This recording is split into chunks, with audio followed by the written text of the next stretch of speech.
All right. Welcome to For Real Talk with Donnie Stevens here on this beautiful Saturday, January 18th, here at the Mansfield location here at Franchise Network at Sandford. So, hey, this is season 4, episode 3. Got a lot going on, guys. A busy, busy week in sports and a lot to talk about. I don't think I've been this excited about a show in a long time. I mean, just so many things happened this week. Real quick before we get started, be sure to tune in later today on the DWSJ show on Anchor and Spotify as we will be talking about putting God first. Then tomorrow's my older sister's birthday, so I want to give a shout out to Donna Druth, who won't say her age over the air, but she's older than me. That's all you need to know. So, hey, let's get started real quick. We'll go ahead and go with the national championship game. You had Clemson LSU going into it. We knew it was going to be a great game. I actually did pick Clemson, even though I said if LSU played like they've been playing, it was going to be hard. But thought it was a great game. Towards the end, obviously LSU kind of pulled away, but it was very impressive. Dabo Swinney, the first 2 or 3 series of the game, he was pinning LSU back. Joe Burrows looked a little confused.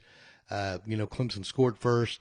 But LSU kept coming. Right before the half, LSU got rolling, and that's when it gets scary. When they had a chance to really go up and possibly put the game away, getting the ball back in the third quarter, and they went 3 and out. And after that, Clemson scored again, got back in the ball game. Then Clemson's linebacker got hit for targeting, and then the game just kind of went away from them. But you can't take nothing away from, obviously Trevor Lawrence, one of the best quarterbacks in the country. He's never lost in college. He was 29-0 going in, defending national champion. He just didn't have, a good night. Everything was selling on him. He was getting pressured all night. He even admitted it after the game. But, that might have been the best thing that could have happened to Trevor Lawrence, too, because he is not, college has been so easy to him. He's won so many games so handedly. And, now I think he'll come back even next year, even stronger.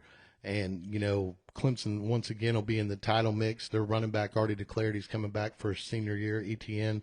So look out for Clemson again next year. But, hey, congrats again to LSU. Let's talk a little bit, though, about this team because I was so excited watching them, seeing what Joe Burrows and them were able to do. They've got so much talent. It's kind of crazy. LSU is a great program. They've always had, really good defenses.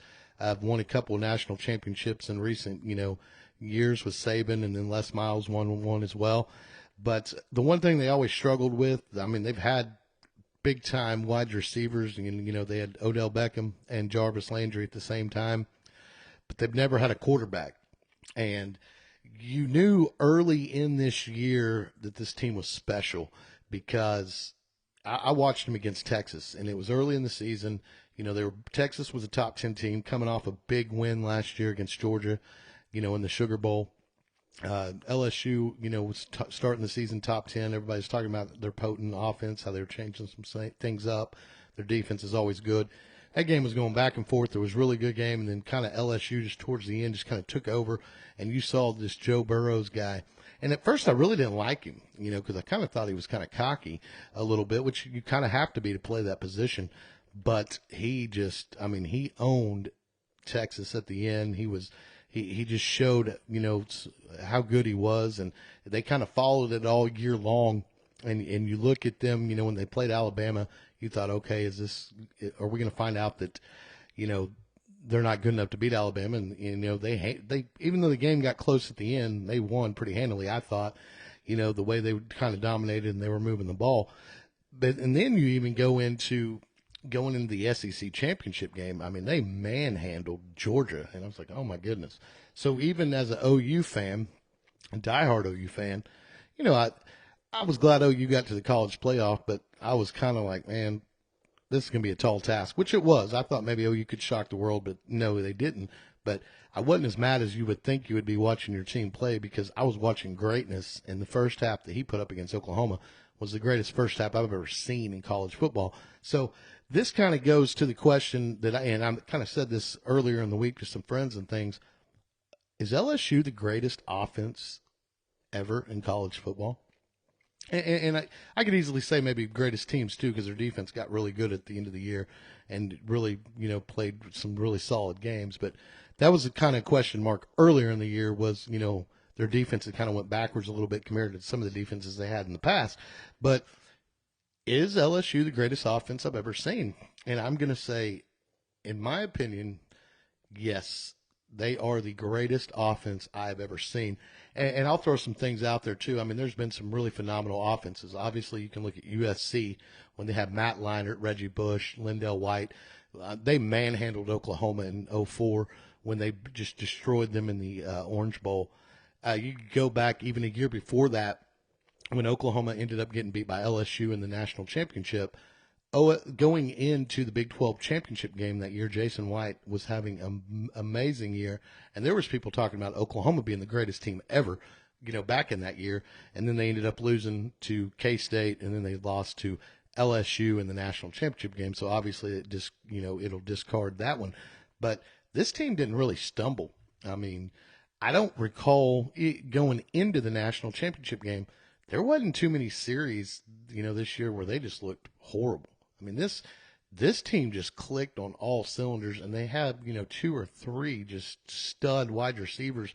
Then you got Randy Moss's son at tight end, and then their running back is just, I mean, he is like the second coming of, it looks like a little Zeke / the second coming of Emmitt Smith. I mean, he is just physical, and he can run. This team was just awesome, in my opinion. So, if anybody wants to disagree with me and leave a comment, that's great. But I will definitely, my opinion right now is that is the greatest offense I've ever seen, and good for them. Edo is a class act, and he deserves a national championship. Going to have another solid team next year. Obviously, we'll see what happens at the quarterback position, but this team, I mean, they're going to be stacked again. So look forward to seeing what happens next year as well. I mean, obviously Alabama, they're going to be back in the mix. Georgia should be in the mix again. You're going to see Oklahoma in the mix again, I think, in the Big 12 as well. LSU is going to be salty. Clemson's going to be good. It's going to be an interesting year, coming up next year. So that's my take on that on the LSU side in college football. Great game, great season. Enjoyed everything I saw on that. So let's kind of get going real quick too. Last weekend you had some NFL games. My Seahawks got beat. That was a pretty good game as well. 49ers ended up winning. Everybody I picked, I think the opposite won. Tennessee kept rolling again. Obviously, Derrick Henry is a bad man, and he is running right now like no other. I think the last 3 games he's averaged 180 yards a game. So the Ravens, their miracle season kind of fell short, and they got beat by Tennessee, which this weekend you got the AFC Championship and the NFC Championship. And that one you've got Titans Chiefs, and then in the NFC you've got the 49ers and the Packers. I will go ahead and say my 2 picks on this one. I'm going to roll on the Titans. I picked them a couple weeks ago to beat New England. Didn't pick them last week against the Ravens. But I think the Titans are still going to play some great defense with Babril, at the head coach. He's a defensive-minded guy. And Derrick Henry is going to run the football. And Chiefs are one of the worst, rush defenses. So we'll see. Derrick Henry should have a good, solid game again. Tannehill, as long as he makes no mistakes, I think they could easily, or they should win this football game. I got them picked 24-21 against Mahomes and the Chiefs. But don't sleep on Mahomes and the Chiefs, by the way, because, they were down 21-0 last week to the Houston Texans. And my son, it was funny, a couple of his buddies were over, and they were sitting there, and they're like, oh, it's over. And I was like, no, it's not. This is Patrick Mahomes. This is the NFL. It's not even close. Next thing you know, they just went and opened the door and just blew them out. And Mahomes shows why he's a spectacular quarterback. So I think that'll be a great game, but I will pick the Titans on that one. Then let's kind of go to the 49ers and the Packers. Hey, Aaron Rodgers is a stud. At home, I think he's phenomenal. I just don't know about him traveling to San Francisco. San Francisco's defense right now, I mean, it's one of the best in the leagues. Bosa is a stud. I enjoy watching him. So I definitely think that the 49ers, as long as Garoppolo makes no mistakes, they run the football, do what they need to do, they should win, I think, pretty much handily at home. I got them picked 31-21. So it looks like it could be, in my pick, the 49ers and the Titans in the Super Bowl. But let's get to more important things, too. There was also this week, Luke Kuechly, the linebacker for the Panthers, retired, 27 years old. He now is added to the list of young guys in the last few years that have walked away from football. And it kind of brings up some interesting points is, obviously football is a very physical game. And, a lot of these guys are, have the CSE, and they don't, they want to have better lives at the end. So, they're walking away instead of having head trauma and all that stuff.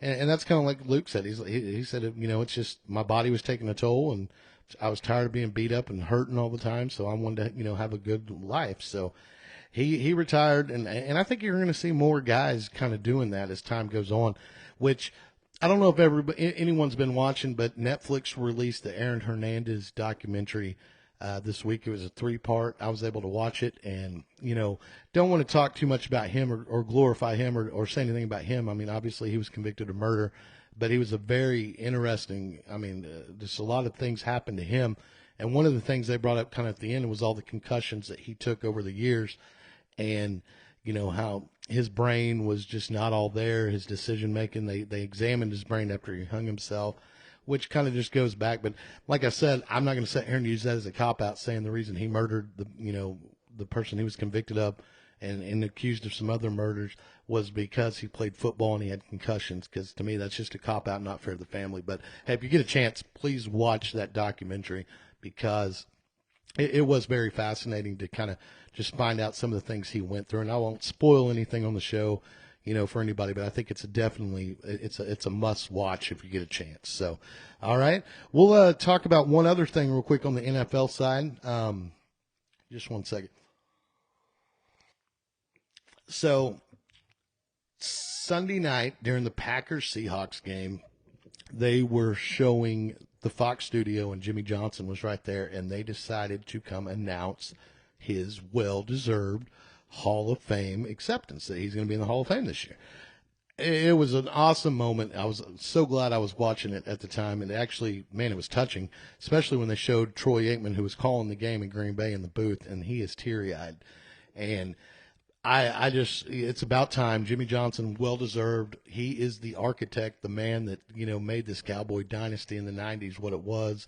Troy will be the first to tell you, Emmett, Troy, Michael, the triplets, they're all 3 Hall of Fame players. And Troy even said Jimmy should have been put in the Hall of Fame before any of us, because he recognized that Jimmy Johnson was a great coach. I'm going to tell you right now, too, anybody that followed the Cowboys back then or anybody that's a sports fan will tell you, if Jimmy and Jerry's egos didn't get the best of them and Jimmy walked away, I think the Cowboys win easily 2 or 3 more Super Bowls than the 3 they did win. So that was a really awesome moment. Thought it was very, Jimmy was very emotional too. He was very excited. Jerry, of course, he had to go to tweet or make a statement, and he had to make it about him as well. It was what we did as with the Cowboys. I mean, give Jimmy his credit, okay? But this goes back to the other thing, and I was fired up about this all week, and I'm going to say it right now. Jerry Jones, you are a fool that you have not put Jimmy Johnson in the Ring of Honor at Cowboy Stadium. Everybody knows he should be there. All the players know it. Get over your ego. Get past it. Put this man in. The only bad thing is now if you put him in now, you look kind of bad since he just got a Hall of Fame induction. But seriously, there's no reason why when I go watch a Cowboys game at that stadium, I don't see Jimmy Johnson's name on the Ring of Honor. Kind of curious what your thoughts and it would be on that as well, people. If you want, please leave a comment about that today. But like I said, that was a great moment. Very well deserved for Jimmy. And I thought it was just the timing. It's about time. So real quick, we're going to take a break, and then we'll come back for the second session. When we come back on that, we're going to get into some stuff, Major League Baseball right now. There's a lot going on right there. So stay tuned. Come right back for the second session.